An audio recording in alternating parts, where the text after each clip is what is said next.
I of the Sahara মরুভূমির চোখের রহস্য। মরুভূমির মাঝখানে এক বিশাল চোখ, যেটা শুধু মহাকাশ থেকে দেখা যায়।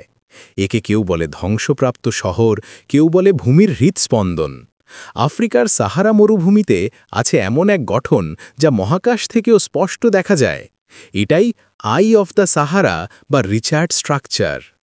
মরক্কো আর মরিটানিয়ার মাঝখানে বিস্তৃত এই মরুপ্রান্তরে প্রকৃতি এঁকে ফেলেছে এক অদ্ভুত বৃত্তাকার শিল্পকর্ম।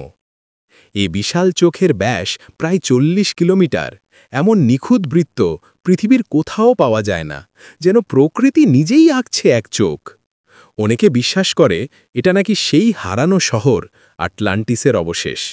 কেউ বলে এখানে এক বিশাল মিটিওরাইট পতন ঘটেছিল। কিন্তু বিজ্ঞানীরা বলেন এটা কোনো মহাজাগতিক আঘাত নয়, বরং এক প্রাচীন গম্বুজাকৃতি পাহাড়, যা কোটি কোটি বছরের ক্ষয়ে এই নিখুঁত বলয়ে পরিণত হয়েছে। প্রত্যেকটি বলয়ে ভিন্ন ভিন্ন যুগের ভূস্তরের গল্প বলে, একটি খোলা ইতিহাসের বই যা মাটির নিচে নয়, চোখের সামনেই উন্মুক্ত।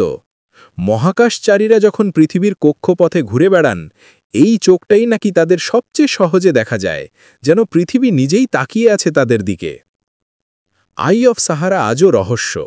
প্রকৃতি এখানে কেমন নিখুঁত শিল্পী, যেখানে বালু, পাথর আর সময় মিলেমিশে তৈরি করেছে এক অলৌকিক দৃষ্টি। প্রকৃতির চোখে যদি তাকাতে চাও, সাহারার বুকের এই রিচার্ড স্ট্রাকচার একবার অবশ্যই দেখো। এমন আরও অজানা ও বিস্ময়কর জায়গার গল্প জানতে ভিডিওটা লাইক করে দাও আর চ্যানেলটা সাবস্ক্রাইব করে রাখো, কারণ পরের বার দেখা হবে পৃথিবীর আরেকটা অদ্ভুত রহস্যে।